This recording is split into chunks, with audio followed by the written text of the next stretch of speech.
talk about the tactical shape at the start of the game. Doesn't seem to suit. Every time I see them play the three at the back, they seem to struggle. Yet he persists in it. Why do you think that is? Yeah, I was shocked that they went in with the three. There was no need of all the teams they're playing against. You've got Tadic, who's not a really out and out centre forward anyway.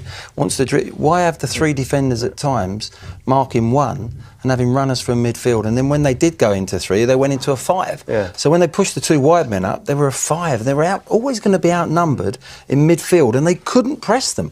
They didn't have the bodies in there. That's when I disagree with Ericsson a little bit there, saying, well, it doesn't matter about the tactics. He's not going to have a go at his manager, is he? But I think the players would have thought, actually, well, we want to really get at them here in the first leg. Well, they couldn't do it. Yeah. Why do you think he plays that way, Rio? Security. And I think I think he thought that, listen, I've not got the cutting edge up front, the missing Son, missing Kane, two hugely influential players in terms of goals in this team. So I think he was playing for more security and keeping bodies behind the ball. But again, that leaves you so outnumbered in midfield, as Glenn said. And Ajax's best and most influential player from in terms of dictating a game is De Jong. Yeah. He didn't get a glove laid on him all day. Sometimes you've got to get people against the people that make the other team tick, and they didn't do that at all. So there was always going to be on the back foot and push back. And then when you haven't got the pace of a Son to get out as the out ball, like they did against Man City, once they won the ball, the transition was the key to them getting through. Was when they won it, they could play straight balls up, making sure that they got players to get beyond the opposing defenders. Today with Llorente, it's a different proposition. It's different. It's a different task then. And they never got round to it. Edgar? No, I totally agree. I think the tactics was all wrong, and what happened is, like what you said, too much body in the back. What happens? The pitch was too wide. Llorente was alone. Dele Alli was somewhere else. Ericsson was constantly running around, and Mora was also running around. So there was no harmony. In the second half, you see that they're more compact, and then they can physically abuse them a little bit. But then you have the ball, and there's no creativity. Then the Ericsson has to show up. And he doesn't do what he needs to be doing. And then you see the limitations, about the midfielders of Tottenham. Yeah, that's a fair point. The Ajax goal, good bit of football from Ajax perspective, Rio, but for you, looking at a defensive point of view, there are a few mistakes. Yeah, there are. I mean, it's like a domino effect here. I mean, as I said in the half time when we watched it first, you've got to appreciate the skill here, the appreciation of the bodies in the Ajax team, and the way they open the space up here is fantastic. And this is just all about Ajax here, the way that they perform, the way that they play. They've been doing this all year. But we'll see in the next phase of this next clip, Dele Alli, he kind of starts it in terms of defensive mistakes.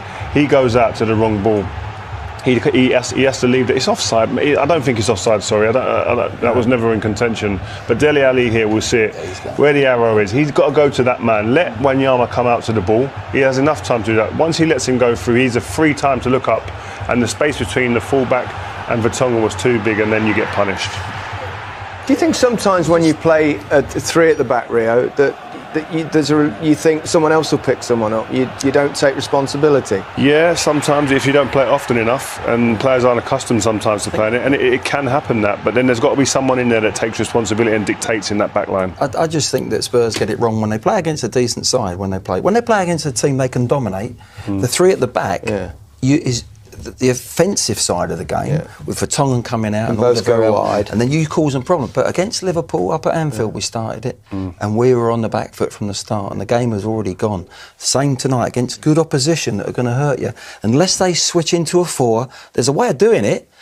But you have to then switch into a 3 when you get the ball. Defensively, we still haven't sorted it out, and I just hope over in Amsterdam they play with the back 4. It could have been worse for Tottenham. Neres went very close to making it 2-0, didn't he, Edgar? Yeah, absolutely. And this is poor. Come on, this is poor defending. Yeah. You know, that's not on this level.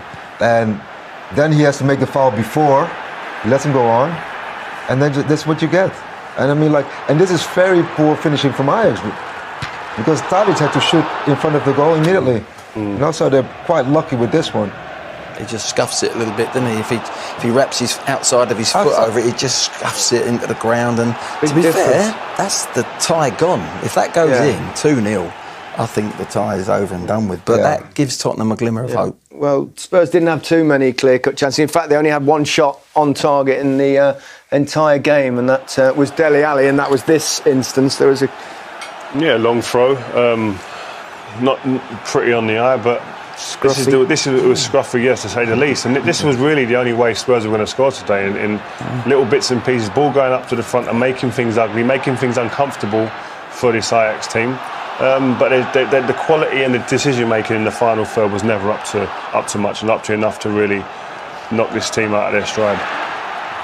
But far too often in this position here, Ericsson, his quality of pass there. See, the quality of passing that there wasn't on point. There wasn't a pass or a cross or a bit of skill that was going to make the difference. It was going to open that Ajax defence. It was all very mediocre. You could read every pass that was going to be played. This is the injury. This is a massive negative for Tottenham now if he's out for a while, because he's hit the back of Alderweireld's head there clashing, isn't it? And he was definitely concussed. It's funny because he seemed okay, didn't he? And then all of a sudden he stumbled and he lost the use of his legs. Yeah, that's unbelievable. He said, what did you say? What? I mean, like, no, you noticed it immediately. I mean, like, I didn't even notice because he came in fresh. Yeah. And then all of a sudden, he lost his legs there. Looked scary though. Yeah, it really did. I understand he was being appraised still in the medical side of things here at Tottenham. So the fact there's no ambulances involved, hopefully it's not too serious. Definitely. You'd like to think so, because he's an important player for them as well. And if he's concussed, he's going to be a concern for the next leg. Another miss. Only once, actually, in Champions League history, as a team lost the first leg at home 1-0 and come back to win. Only once. Do you know who that was? Anyone? No. You should know, Edgar. Yeah. You took part in Greece. that. 1996, correct, against Panathinaikos, Ajax on that particular occasion. It's a big ask for Spurs, there's no question about that. But it is, if they play like that today, they've got to improve on that performance. No doubt about it. Son coming back, that's going to be a big plus. But tonight it just wasn't the Tottenham that we expected. There was no creativity, their passing was off. There was too much hesitation in their passing, in their crossing. They played with too much fear for me. One player looked pretty comfortable throughout the game was De Jong. Yeah, Kept the ball nice and tidy. Yeah, he played like he always does. But you saw also in the second half when he got pressured, it was hard for him. But think about Ajax. Tadic was not, I think, exceptional, and Neres was not exceptional. So what happens if they do? They've got more to come. I hope so. But I think at this level, we're talking about playing at the top level here.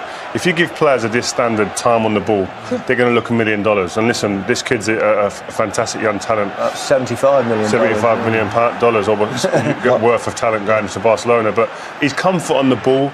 But again, he just looked at ease at this level, and no look passing there, just take through the lines. And there's a maturity in the way he plays, which I really, really like. Okay. Well, he kind of accepted responsibility, admitted that it was possibly a mistake starting with that system. Yeah, and that's an honest appraisal what we've seen from him there. I think that it was only right that you say what you see, and I'm sure he saw exactly what we were talking about earlier from up here. But what was missing was a spark as well from the team. You come into a semi-final, you expect a little bit of bite, a bit of aggression, some authority on the game, and there wasn't any of that in this Spurs team today. So that, I'm sure, along with the tactical side of it, he'll be disappointed with. You expect a different game in Amsterdam?